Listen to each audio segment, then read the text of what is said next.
Bonjour à tous et à toutes. Je m'appelle Jaïd, j'ai 29 ans et je vais te raconter mon histoire.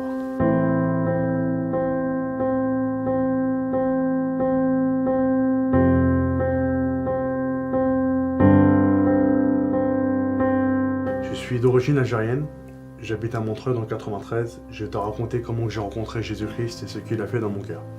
Écoute bien, reste bien assis et sois attentif. Dieu risquerait de te parler. Donc j'ai commencé à pratiquer ma religion islamique, le Coran, l'islam, parce que je suis algérien, donc j'étais musulman. J'ai commencé à pratiquer ma religion parce que ma vie, d'un jour au lendemain, elle a basculé dans les tourments, dans la détresse, dans la dépression. Et puis j'ai commencé à apprendre ma religion. Je me suis approché de mon père parce que je ne connaissais pas la pratique de ma religion, de mes 5 prières, je ne savais pas. Donc j'ai commencé à aller à la mosquée avec mon père et avec mon frère. J'ai commencé à la mosquée, pratiquer mes 5 prières, les rituels donc, islamiques, le ramadan, comme tout bon musulman, les 5 piliers de l'islam. Et puis ma vie, elle a commencé à se dégrader. Et puis chez nous, on a un rituel, c'est lorsqu'on n'est pas bien, lorsqu'on dort mal, lorsqu'on est angoissé, on est parti voir un hajj. J'ai commencé à pratiquer les rituels donc, coraniques, il m'a fait des talismans pour pouvoir dormir le soir, pour pouvoir avoir la paix. Mais ma vie, elle ne changeait pas, ma vie, elle se dégradait.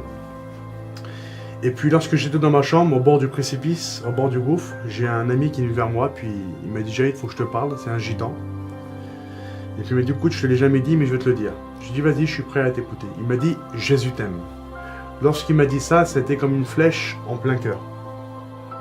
Ma réaction était très immédiate, très violente. J'ai dit « Moi, tu ne me parles pas de Jésus, tu ne me parles pas de l'évangile, moi je suis musulman. Je crois en Dieu et en Mohamed sallallahu alayhi wa sallam. » Et puis on a commencé à changer, on a commencé à avoir un partage, et puis il m'a invité dans une église évangélique à Montreuil. Et puis lorsque je suis rentré dans cette église, j'ai écouté les témoignages, j'ai écouté les chants, j'ai écouté le pasteur prêcher l'évangile. Lorsque j'ai écouté ça, le message de Jésus-Christ, j'ai compris tout de suite au fond de mon cœur que c'était la vérité. Je suis rentré chez moi, et puis j'avais été bouleversé par le message de l'évangile. Je ne savais plus où mettre la tête. Et puis j'ai commencé à aller à la réunion, à la mosquée, à la réunion, à la mosquée. Mais plus j'allais à cette église, à la réunion évangéliste, plus Jésus prenait de la place dans mon cœur. Et puis un jour, je suis rentré chez moi, et puis j'étais bouleversé, et puis j'ai parlé à Dieu. Et puis j'ai dit, Seigneur, je veux que tu me montes un songe qui me définit où je dois aller, Seigneur. Le chemin que je dois prendre, parce que je suis perdu, je ne sais plus, Seigneur, si c'est l'islam, si c'est l'évangile, j'étais complètement perdu. Vous savez, c'est dur lorsqu'on est algérien, lorsqu'on est musulman, lorsqu'on rentre dans une église et qu'on souffre, d'écouter le message de l'évangile, c'est compliqué. Mais le Seigneur connaît toutes choses. Je suis parti dans cette réunion encore à Montreuil. Et puis le pasteur en face, c'est marqué dans la parole de Dieu, dans les livres des psaumes, chapitre 44, verset 22, que Dieu connaît les secrets des cœurs. Le serviteur de Dieu en face a dévoilé toute ma vie, tout mon cœur. Il a fait un appel pour le salut, pour la délivrance, c'était mon cas. Et puis lorsqu'il a prêché, c'était ma position, c'était ma vie. Il a prêché Luc, chapitre 4, verset 18, il va dire, c'est l'évangile de Jésus, il va dire « Je suis venu pour ceux qui ont le cœur brisé. » C'était mon cas. Et puis j'ai levé ma main, j'ai donné mon cœur au Seigneur, et puis je suis rentré à la maison. J'ai été bouleversé, j'étais chamboulé. Et puis la réaction de mon père a été très violente aussi lorsqu'il a appris que j'étais chrétien. Il m'a frappé, il m'a parlé mal, il m'a humilié, des paroles qu'on ne dit pas à un enfant, il me les a dit. Mais je bénis Dieu, parce que ce qui est impossible à l'homme est possible à Dieu.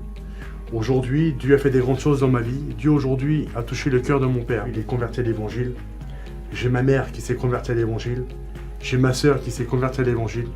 Il me reste 2 frères. Il y en a un qui sait que l'évangile c'est la vérité dans son cœur, mais il est encore lié. Et puis il faudrait dire une chose aujourd'hui. Peu importe la souffrance que tu as, l'état de ton cœur, l'état de ta vie, il faudrait dire une chose aujourd'hui.